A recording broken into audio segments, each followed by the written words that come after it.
Hi, welcome to Breakthrough Church Daily Devotions. We are following the book of Exodus for our daily devotions. We are now in Exodus chapters 21 to chapter 23. Now Moses received the Ten Commandments from God, and here in Exodus chapters 21 to 23, he expands and explains them. The laws in this chapter shows the kind of God that the Israelites worship. First of all, He is a God of justice. And secondly, in these laws, we will also see that God is also a God of compassion. God hates injustice and oppression, but loves fairness and honesty. There are laws that are made on behalf of those who are lowest in the society. The slaves, the widows, the orphans, the foreigners, women, and the poor. These laws forbid oppression, especially to the most vulnerable. These laws are in fact very progressive in this time of history. Some laws forbid the oppression of slaves.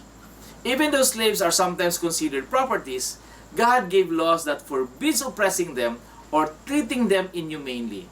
They are given dignity and importance.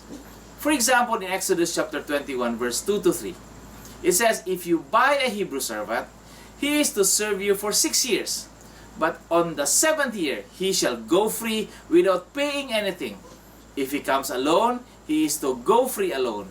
But if he has a wife when he comes, she is to go with him." Another is in Exodus chapter 21, verse 20 to 21.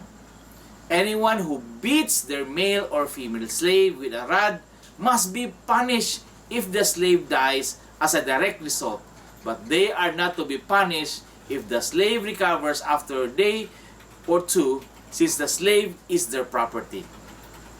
In Exodus 21 to 26 to 27, it says, "An owner who hits a male or female slave in the eye and destroys it must let the slave go free to compensate for the eye. And an owner who knocks out the tooth of a male or female slave must let the slave go free to compensate for the tooth." There are also laws that protect foreigners or immigrants.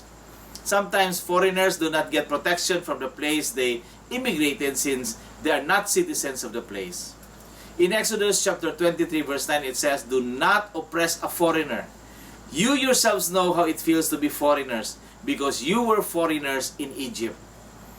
The reason for not oppressing immigrants is because they were also once immigrants in Egypt. They knew how it is to have no rights and to be oppressed in a foreign country. So they should be gracious and merciful to these kinds of people. There are also laws that protect the poor. Since poor people do not have the resources to defend themselves, they are always preyed upon by the rich. So God made laws to protect them. Example is in Exodus 23 verse 6. "Do not deny justice to your poor people in their lawsuits." Widows and orphans have a special place in the heart of God. There are also so many laws that forbids oppressing the widows and orphans, but they should be taken care of and they should be generous to them. Example is in Exodus chapter 22 to 24. It says, "Do not take advantage of the widow or the fatherless. If you do and they cry out to me, I will certainly hear their cry. My anger will be aroused and I will kill you with a sword. Your wives will become widows and your children fatherless." There are also laws that give special consideration to the poor laborers. These are people who work for their food on a daily basis. Sometimes they borrow money in advance to give food to their family on that day, and they have nothing to serve as guarantee but their own clothing that they are wearing. That is how poor they were.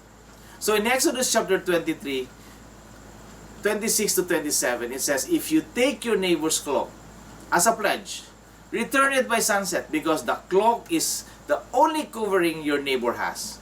What else can they sleep in? When they cry out to me, I will hear, for I am compassionate."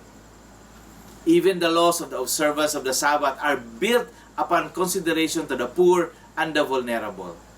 In Exodus chapter 23 verse 12, it says, 6 days do your work, but on the 7th day do not work, so that your ox and your donkey may rest, and so that the slave born in your household and the foreigner living among you may be refreshed. So God wants a society where people are treated fairly, where justice is upheld, and where the marginalized are provided for. Jesus reiterated some of these laws and taught his disciples to be generous and provide for the poor and the vulnerable in a society. The Apostle John wrote this in 1 John chapter 3 verse 16 to 18. He said, "This is how we know what love is. Jesus Christ laid down his life for us, and we ought also to lay down our lives for our brothers and sisters. If anyone has material possessions and sees a brother or sister in need, but has no pity on them, how can the love of God be in that person? Dear children, let us not love with words or speech, but with actions and in truth."